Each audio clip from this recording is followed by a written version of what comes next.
Aqui eu tenho fitinha pode ser de alumínio, pode ser desse plástico metalizado, né? Ele cortou, prendeu nesse pedaço de arame, que está preso em uma lata de refrigerante, montado num copinho isolante, né? Esse copinho de café que é isolante. Aqui ele tem um material que ele vai eletrificar. Então, vocês vão ver o que vai acontecer.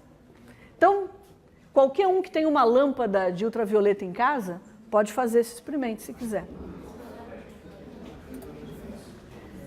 Então, ele limpou a superfície de metal.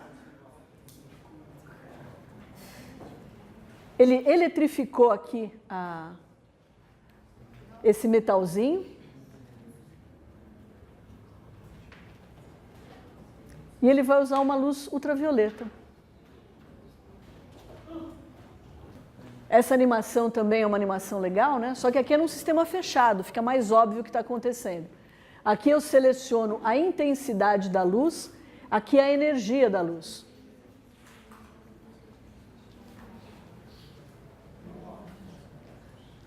Aí eu aplico uma diferença de potencial, só que é uma pilha, então eu vou ter uma corrente.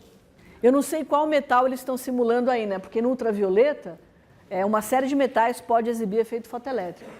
Mas olha, a radiação está aqui, né? A energia, 218 nanômetros, é uma radiação bastante energética. E o que ele está mostrando aqui é que se você varia a intensidade, você varia de uma forma, ele tinha um gráfico aqui que era bem legal, você varia aqui a corrente, de uma forma linear.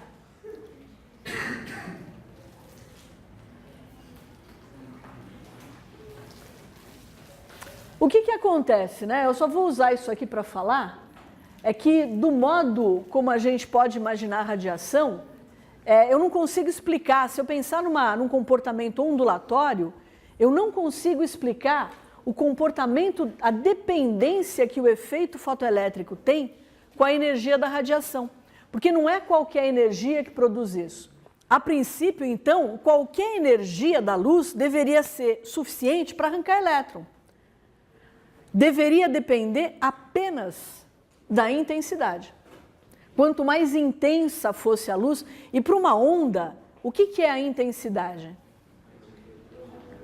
É amplitude, não é? Então, quanto mais intensa fosse a onda, mais elétrons eu deveria ejetar. Eu não sei se vocês se lembram, mas é aquele gráfico que ele mostra uma relação linear entre a intensidade e a corrente que ele está registrando. Só que, infelizmente ou felizmente, o fato experimental não é esse. O fato experimental diz para a gente que dependendo do metal que eu estou iluminando, eu vou ter uma frequência diferente de corte. Então, por exemplo, para a maioria dos metais, como o alumínio que eu mostrei para vocês, só a radiação no ultravioleta, por isso que ele depende daquela lâmpada, é capaz de provocar a ejeção de elétrons. Tá? Se eu uso, porque senão aquele experimento foi feito com a luz ambiente. Se a luz ambiente provocasse a ejeção de elétrons do alumínio, aquelas folhinhas não ficariam eletrificadas, tá certo? Ou eletrizadas. Tá certo? Elas iam, porque ia perder os elétrons facilmente. Só vai acontecer com luz ultravioleta. Existem outros metais que perdem elétrons, que exibem efeito fotoelétrico, com luz na região do visível, com radiação eletromagnética na região do visível. Mas como é que você explica isso? Se você considera o caráter ondulatório, não há explicação para isso. Então foi aí que o Einstein falou, mas isso está acontecendo porque a luz, na verdade, quando ela está interagindo com o metal, ela tem um comportamento corpuscular. No efeito fotoelétrico, a luz, ela age como se ela fosse uma partícula, que nós chamamos de fóton. O que é o fóton? É uma partícula de radiação eletromagnética.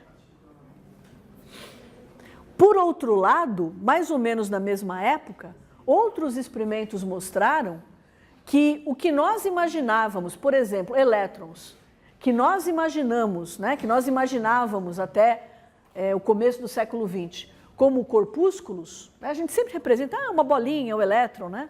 A gente fala do spin do elétron, o que é? É uma bolinha girando para um lado ou uma bolinha girando para o outro lado. A gente sempre pensa na bolinha. A gente sempre pensa no corpúsculo, na partícula. Mas experimentos que foram feitos no começo do século XX mostraram que elétrons sofriam difração. Difração é uma propriedade da luz. Tá certo? A luz, ao desviar por um objeto, ela interfere, né, com as ondas que vão se propagando, ela sofre interferência e gera um padrão de interferência, né, que é um padrão de difração. Isso é característico de onda, não é característico de partícula. E tem um experimento célebre que mostrou que elétrons produzem padrão de difração. Qual é a conclusão? Conclusão é: onda se comporta como partícula e partícula se comporta como onda.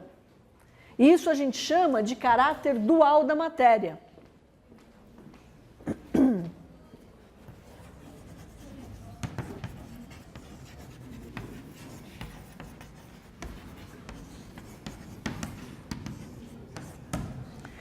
Isso quer dizer que eu posso associar a matéria, já que ela tem um caráter dual, por que não descrevê-la matematicamente através de uma onda? Se ela tem um caráter dual, por que não descrevê-la matematicamente através de uma onda? Então, por que não fazer uma descrição matemática usando uma onda?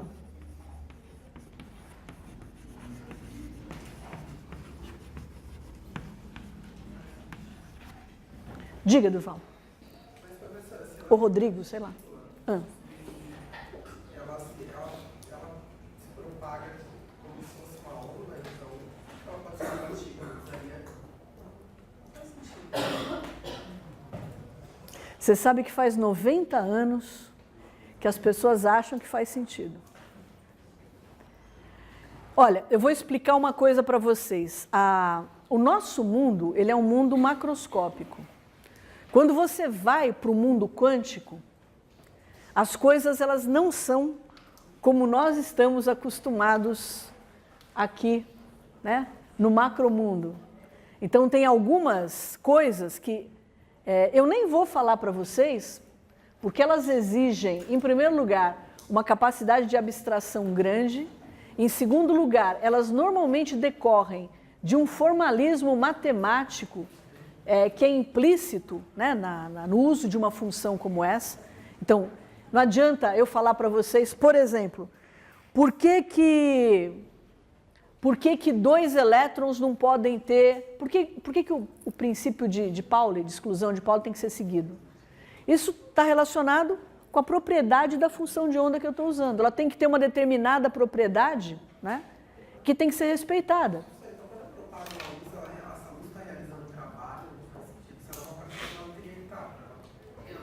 Não, ela pode realizar trabalho.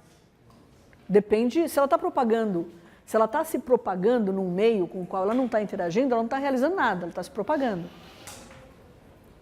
Mas, por exemplo, você aceita o laser que vai para a Terra. Teoricamente, os fótons eles estão saindo do seu laser e eles estão se aproveitando. Teoricamente, praticamente, né? Eu estou vendo aqui. Então, eles estão realizando o trabalho ou se eles só estão propagando como uma onda? O entendimento que a gente tem hoje é assim, a luz, enquanto ela está se propagando, ela tem um comportamento ondulatório. Quando ela está interagindo, que na verdade é o entendimento do Born. Quando ela está se propagando, ela se propaga como uma onda, e quando ela está interagindo com a matéria, ela interage como uma partícula.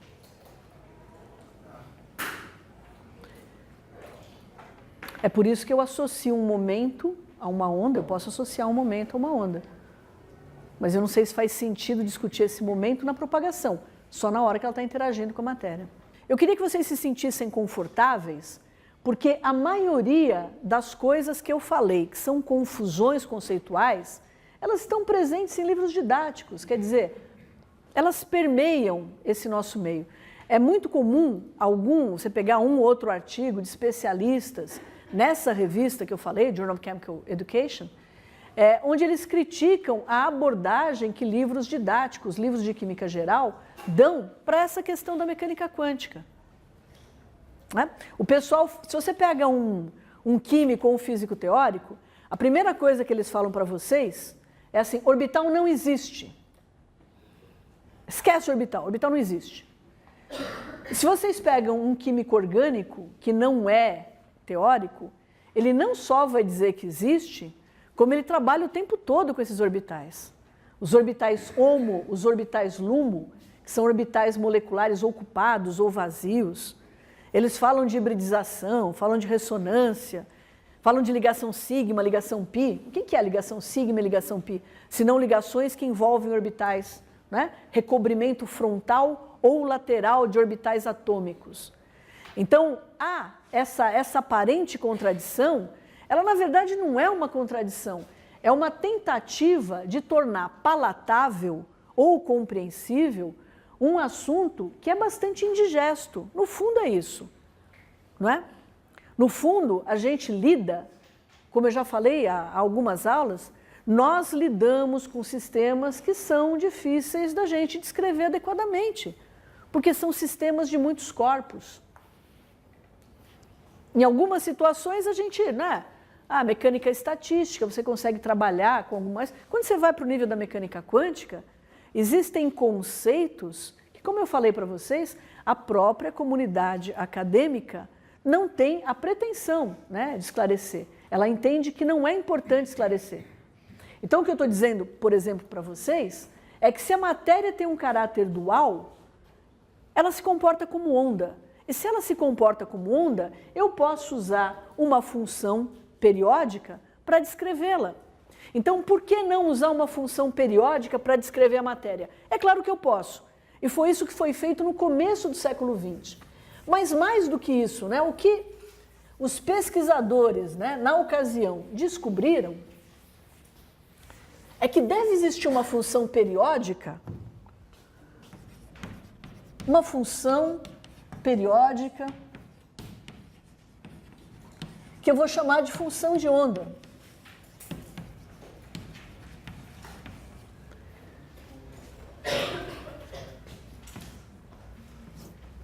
Que seja capaz de descrever a matéria.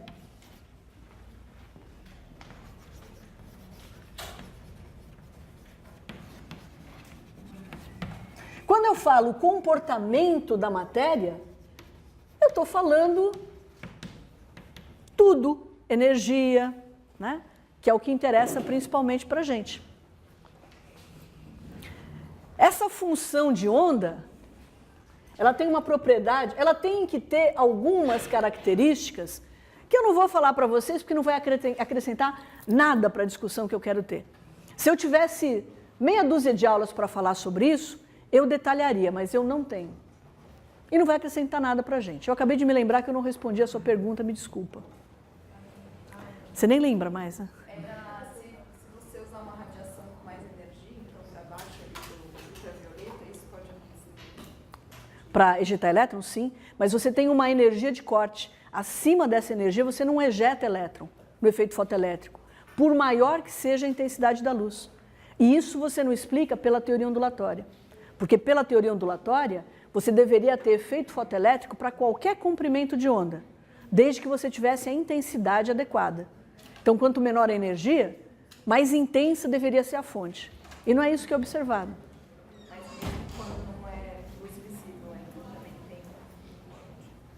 tem... Quanto mais energética é a luz, mais você deve ver esses efeitos, né? Quando a gente tem radiação muito energética, por exemplo, raio-x, eu consigo arrancar elétron de um átomo até de camada mais interna, de tão intensa que é a radiação, tá? Então, se eu estou no ultravioleta, muito provavelmente eu consigo arrancar elétrons da maioria dos metais. O valor exato do corte vai depender de metal para metal. Porque era aquilo que o Durval estava começando a me perguntar, né? A radiação, a luz, o elétron está preso na estrutura do metal. Para eu arrancá-lo, quando eu dou exatamente a energia que prende esse elétron à estrutura do metal, é aquela história da ligação iônica, lembra, para separar e tal. Esse elétron está preso nessa substância, está preso nesse átomo, por uma certa energia. Se eu dou exatamente essa energia, eu consigo vencer essa força de atração. Mas eu não consigo dar energia cinética para ele se deslocar. Então, essa energia aqui é a função trabalho, a energia que eu tenho que dar para romper essa ligação desse elétron com esse átomo. Esse excesso de energia que eu forneço vai ser transformada no elétron em energia cinética. E eu consigo medir nos experimentos, acho que vocês não vão fazer isso na física, mas aqui na física tem uma disciplina muito interessante que chama estrutura da matéria. E no laboratório dessa disciplina, uma das coisas que ou pelo menos era estudada, é o efeito fotoelétrico. E aí você aplica, você freia esses elétrons que estão sendo ejetados, você sabe exatamente o potencial que você está aplicando para zerar a corrente que você lê. Então, a partir daí, você traça um gráfico, você tira, né, aquela energia de corte, você tira a função trabalho, né, que é a energia de corte, e caracteriza o metal. Oi? Não.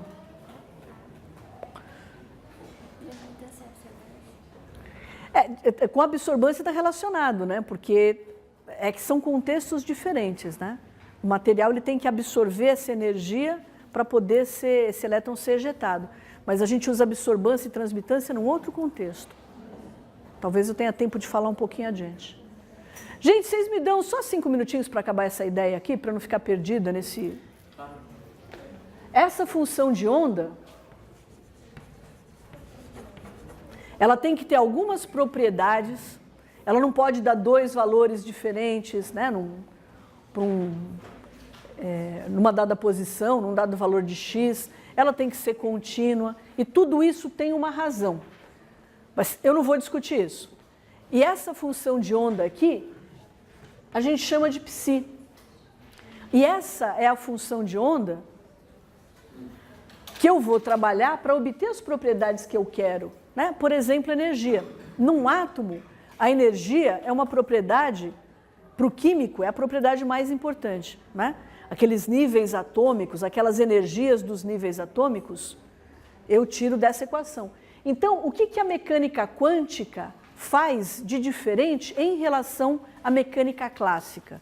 A mecânica quântica, ela considera, então, esse caráter dual da matéria, descreve a matéria usando uma função periódica adequada, mas faz uma série de operações matemáticas nessa função, que são operações matemáticas que a gente conhece, né?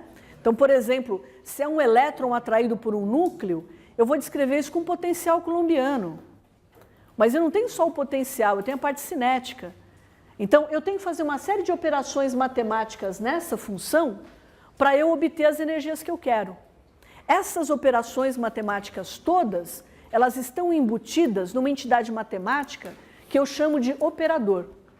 Então, eu vou pegar um operador e vou aplicar essas operações matemáticas nessa função de onda através do operador.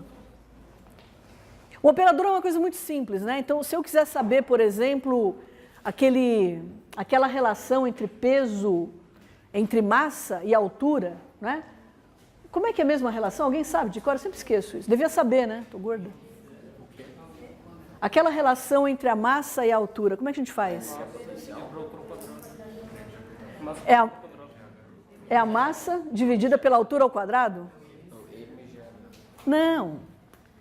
Gente, um corpo físico tem uma relação ideal entre a sua altura e a sua massa. Isso. Então, o que a gente faz? Eu nunca lembro dessa equação. A gente pega a massa e divide pela altura ao quadrado, é isso? Isso é um conjunto de operações que poderia caracterizar um operador de índice de massa corpórea, né? Vamos chamar esse operador de operador I. O que esse operador I faz? Ele pega o valor da massa, pega o valor da altura da pessoa, eleva ao quadrado, faz o inverso e multiplica pela massa. Não é isso que esse operador faz? É um conjunto de operações. Eu quero o índice de massa corpórea do Ítalo. Então, o que eu faço? Meu operador diz o quê? Pegue a altura do Ítalo. Quanto que é a sua altura, Ítalo? 1,68. Eleve ao quadrado. Eleve ao quadrado. Deve dar, vou chutar um número, 3,6. Inverta esse número e multiplique pela massa. eu vou ter um número. Esse número é o índice de massa corpórea dele. Tudo isso que eu fiz é um conjunto de operações matemáticas. E eu podia definir um operador, né? O meu operador, ele pega a altura do Ítalo, eleva ao quadrado, inverte e multiplica pela massa. Não é isso? Só que é um operador. É um conjunto de operações que eu vou executar, enfim.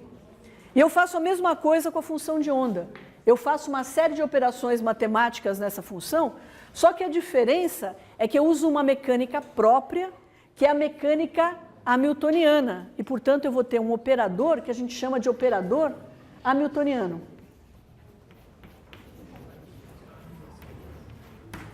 Só que é só uma informação para vocês saberem de onde vem aquele H. A gente tem a mecânica newtoniana, que é a mecânica que Newton deixou para a gente, né, cujas bases foram lançadas pelo Newton, mas eu posso descrever classicamente os corpos usando uma outra mecânica. Por exemplo, a mecânica lagrangiana. Isso não tem nada a ver com mecânica quântica, é clássico, mas é um outro jeito de eu descrever. E eu tenho ainda um outro jeito, que é a mecânica hamiltoniana, que ela é adequada quando eu trabalho com funções de onda, por vários motivos. Então, como é que eu escrevo esse operador hamiltoniano aqui? Eu vou escrever como H. Eu posso tirar aquele chapéuzinho, porque é um pouquinho de notação. Então, se eu aplicar essas operações matemáticas nessa função de onda, eu vou obter energias, por exemplo. Como é que eu escrevo isso? Só para terminar a nossa aula. Eu escrevo isso assim, olha.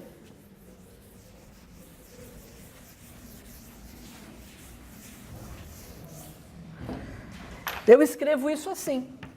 Eu vou fazer uma série de operações matemáticas sobre a função de onda e vou obter, como resposta, valores de energia multiplicados pela mesma função. Eu conheço a cara dessa função, então eu sei que a minha resposta me dá valores de energia. Quando eu faço isso para o átomo de hidrogênio, eu obtenho, por exemplo, as energias dos elétrons, que é o que me interessa na hora de fazer os orbitais, que é o assunto da nossa próxima aula. Mas a origem da equação básica que a gente usa na mecânica quântica é essa que eu introduzi brevemente para vocês.